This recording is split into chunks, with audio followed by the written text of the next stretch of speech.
नमस्कार, सुलगता सवाल देख रहे हैं आप और मैं हूं आपके साथ दिव्या सिंह।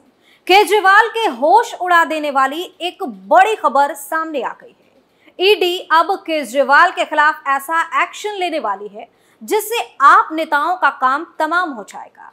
न सुप्रीम कोर्ट में केजरीवाल की नौटंकी काम आएगी, न ही मीडिया के आगे, क्योंकि अब की बार जो नोटिस केजरीवाल के पास जाएगा उससे गिरफ्तारी होने लगभग तय है। पहले नोटिस को देखकर केजरीवाल घर छोड़कर तो भाग गए, लेकिन अगले नोटिस में एक्शन उन्हें ईडी दफ्तर बुलाकर नहीं बल्कि ईडी खुद उनके घर पहुंचकर करेगी। केजरीवाल के खिलाफ ऐसे ऐसे सबूत ईडी के हाथ लग गए हैं जिससे केजरीवाल को भागना और महंगा पड़ने वाला है। वहीं दूसरी तरफ बीजेपी ने ऐसा खुलासा कर दिया है जिससे आप नेताओं में भगदड़ मच गई है। एक के बाद एक बीजेपी नेता ने केजरीवाल पर कई गंभीर आरोप लगाए। चारों तरफ से फंसे केजरीवाल पर तमाम तरह के सवाल सुलग रहे हैं।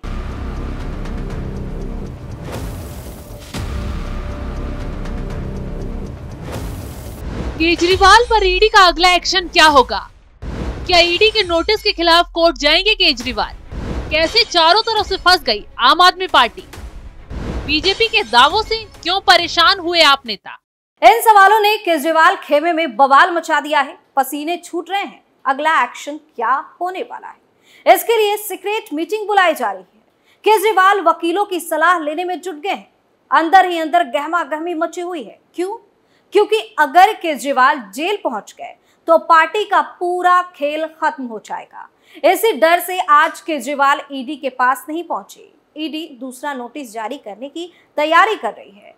वहीं दूसरी तरफ केजरीवाल अपने उन नेताओं पर भी चिल्ला रहे हैं जिन्होंने पेश होने से पहले ही दावा कर दिया था कि 2 नवंबर को वो गिरफ्तार हो जाएंगे। अपने ही नेताओं पर अब केजरीवाल की बौखलाहट उतर रही है। ऐसे में ईडी से डरकर भागने वाले ईमानदार केजरीवाल बीजेपी के निशाने पर आ गए हैं। बीजेपी ने शराब घोटाले में केजरीवाल का पूरा काला चिट्ठा खोल दिया है। बीजेपी ने राजघाट पर केजरीवाल के घोटाले के खिलाफ प्रदर्शन किया और केजरीवाल के इस्तीफे की मांग की। पूछा है कि अगर केजरीवाल इतने ही ईमानदार हैं, सही है, तो क्यों सबूतों से भाग रहे हैं? बीजेपी नेता संबित पात्रा का आरोप है कि दिल्ली के शराब घोटाले के किंगपिन केजरीवाल ने स्वीकार किया है कि हाँ, शराब घोटाले में मेरा हाथ है। इसके पीछे जो बेतहाशा भ्रष्टाचार हुआ है उसमें मैं भी शामिल हूँ, वरना डरने की क्या आवश्यकता थी। अब बीजेपी जोरों शोरों से केजरीवाल को शराब घोटाले का किंगपिन बता रही है। खैर, अब केजरीवाल भागे या ईडी के नोटिस पर सवाल उठाए, कितना भी चिक्के चिल्लाए, लेकिन उन्हें 338 करोड़ का हिसाब देना ही होगा। यह हिसाब केजरीवाल को जेल तक पहुंचाएगा। केजरीवाल को खुद भी दिखाई दे रहा है कि अगर वो गलती से अभी ईडी के पास पहुंच गए तो उनकी दिवाली जेल में ही मनेगी। और तो और आम आदमी पार्टी में विद्रोह अलग शुरू हो जाएगा। कुर्सी किसे मिलेगी, इसकी जंग भी अभी से पार्टी में शुरू हो गई है, क्योंकि अंदर खाने कई नेता केजरीवाल की जगह लेना चाहते हैं। वो चाहते हैं कि अगर केजरीवाल जेल जाए तो सीएम की कुर्सी उन्हें मिल जाए। इस बात को लेकर पहले ही बवाल मच गया है, जिससे केजरीवाल अपने ही कुछ पार्टी नेताओं से चिढ़े हुए हैं। वहीं दूसरी तरफ इंडिया गठबंधन भी केजरीवाल से किनारा करता दिखाई दे रहा है। आने वाले दिनों में गठबंधन केजरीवाल को निकाल कर फेंक सकता है। क्यों? क्योंकि भ्रष्टाचार की वजह से केजरीवाल की जमकर थू-थू हो रही है। हर तरफ केजरीवाल को जनता ने खदेड़ना शुरू कर दिया है। ऐसे में पहले ही कांग्रेस ने केजरीवाल से दूरी बना ली थी, लेकिन अब बाकी दल भी केजरीवाल के साथ आते नहीं दिखाई दे रहे। किसी ने भी केजरीवाल को मिले नोटिस पर बयान नहीं दिया है। इसकी वजह से केजरीवाल की टेंशन और ज्यादा बढ़ गई है। गठबंधन के नेता इसलिए भी साथ देने से पीछे हट रहे हैं क्योंकि केजरीवाल की भ्रष्टाचारी छवि चुनाव में इंडिया गठबंधन का चुनावी खेल बिगाड़ सकती है। जितने लोग अभी गठबंधन को वोट देने की सोच रहे हैं, केजरीवाल की वजह से उनके वोट का भी नुकसान हो सकता है। इसलिए इंडिया गठबंधन केजरीवाल को लेकर कोई रिस्क लेने के मूड में नहीं है। सभी दलों ने इसलिए धीरे धीरे केजरीवाल से दूरी बना ली है। वो दिन भी दूर नहीं है जब केजरीवाल को गठबंधन से निकाल कर फेंक दिया जाएगा। वैसे भी कांग्रेस यही चाहती है। क्यों? क्योंकि कांग्रेस ने सिर्फ दिखावे के लिए गठबंधन में केजरीवाल को एक्सेप्ट किया था, वरना कांग्रेस केजरीवाल को ही अपना सबसे बड़ा दुश्मन मानती है। क्योंकि दिल्ली की सत्ता से केजरीवाल की वजह से कांग्रेस का सफाया हुआ। पंजाब से भी कांग्रेस का केजरीवाल ने ही सुपड़ा साफ करवाया। कुल मिलाकर कांग्रेस की कुंडली में केजरीवाल दोष साबित हो रहे हैं। इसलिए कांग्रेस चाहती है कि जल्द से जल्द केजरीवाल को गठबंधन से हटा दिया जाए। इसी वजह से कांग्रेस केजरीवाल के एक भी मुद्दे पर नहीं बोल रही। ना ही राहुल गांधी ने कभी केजरीवाल के मंत्रियों की गिरफ्तारी पर भी विरोध जताया। केजरीवाल को लगता था कि भ्रष्टाचार के मुद्दे पर वो इंडिया गठबंधन के कंधे पर सिर रखकर रोएंगे, बाकी नेता उनके साथ बीजेपी को घेरेंगे।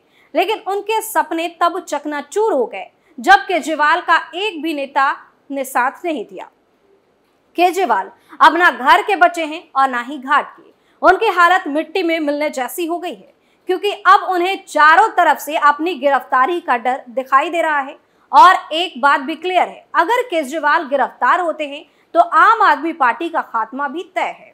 वहीं अब बीजेपी ने खुलकर केजरीवाल की लंका लगा दी है। बीजेपी प्रवक्ता शहजाद पूनावाला ने साफ साफ कहा है कि अगर शराब नीति भ्रष्टाचार बनावटी है तो अरविंद केजरीवाल या उनकी पार्टी ये बताए कि उन्हें नई शराब नीति से पुरानी नीति पर क्यों लौटना पड़ा।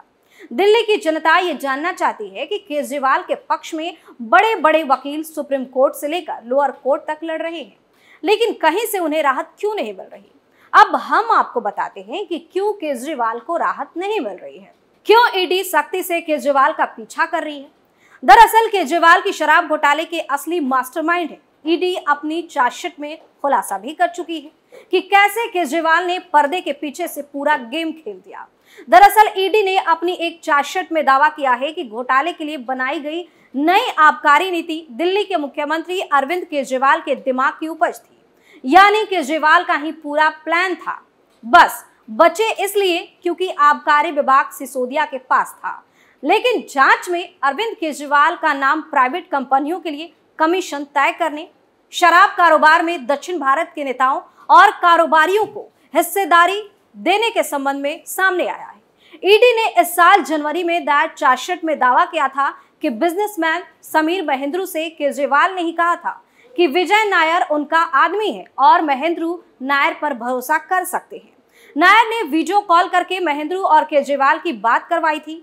मनीष सिसोदिया के सचिव रहे सी अरविंद ने 7 दिसंबर 2022 को जांच एजेंसियों के सामने अपना बयान दर्ज करवाया कि होलसेल बिजनेस के लिए प्रॉफिट मार्जिन बढ़ाकर 12% करने की जानकारी उन्हें सीएम केजरीवाल के आवाज पर ही दी गई। ईडी ने यह भी दावा किया है कि आंध्र प्रदेश की सत्ताधारी पार्टी वाईएसआर कांग्रेस के सांसद मंगुटा श्रीनिवासुलु रेड्डी ने केजरीवाल से मुलाकात की थी और केजरीवाल ने दिल्ली के शराब कारोबार में उनकी हिस्सेदारी के लिए बधाई भी दी थी। इस दौरान करोड़ों की रिश्वत का लेन देन भी हुआ। तो कैसे मान लिया जाए कि केजरीवाल को पैसा नहीं पहुंचा। असल में इस घोटाले का असली खिलाड़ी तो केजरीवाल ही है, क्योंकि सिर्फ घोटाले की रकम 100 करोड़ तक ही नहीं है, बल्कि 338 करोड़ तक की है। इसका खुलासा सुप्रीम कोर्ट में हो चुका है। ईडी ने बकायदा इस बात के सबूत कोर्ट में पेश कर दिए हैं, जिसे देखने के बाद सुप्रीम कोर्ट भी हैरान था। सुप्रीम कोर्ट ने लेन देन के सबूत देखने के बाद ही सिसोदिया को जमानत देने से मना कर दिया। सुप्रीम कोर्ट के झटके के बाद ही ईडी ने आगे का खेल शुरू कर दिया है। ईडी ने अब खुलकर अपनी जांच को आगे बढ़ाया है, क्योंकि जो लोग ये चिल्ला रहे थे कि शराब घोटाला तो झूठा है, फंसाया जा रहा है, सबूत नहीं है, अब सबूत नहीं होते तो कोर्ट क्यों सिसोदिया की जमानत रद्द करता। ऐसे में एक बात तो साफ हो गई है कि ईडी को सारे पुख्ता सबूत मिल चुके हैं। यही वजह है कि जांच केजरीवाल के साथ साथ दिल्ली के एक और मंत्री के द्वार पहुंची है। इस बार ईडी ने मंत्री राजकुमार आनंद के 9 ठिकानों पर तलाशी अभियान चलाया है और तमाम सबूत इकट्ठा कर लिए हैं। अब सिर्फ जेल में केजरीवाल ही नहीं, अगले मंत्री राजकुमार आनंद भी जाने वाले हैं, क्योंकि उनका भी शराब घोटाले से कनेक्शन सामने आ गया है। ईडी को इनके ठिकानों से कई खुफिया चीजें मिल गई हैं, जो केजरीवाल की दिक्कतें और ज्यादा बढ़ा सकती हैं। तभी तो राजकुमार के घर ईडी के पहुंचते ही आप नेता बौखला उठे, फिर से कार्रवाई को साजिश बता दिया। अगर ये बीजेपी की साजिश है तो आप नेता ये बताएं कि सबूत कहां से आ गए। शराब घोटाले में गिरफ्तार नेताओं की कैसे करोड़ों के लेन देन का खुलासा कर दिया। खैर, अब आफत चारों ओर से आ पड़ी है। कितना भी बचने की कोशिश कर ले, अब ईडी का एक्शन आप नेताओं की चीख निकालने ही वाला है। सुलगता सवाल में आज के लिए इतना ही। नए मुद्दे के साथ फिर से पेश होंगे, तब तक के लिए देखते रहिए कैपिटल टीवी। नमस्कार।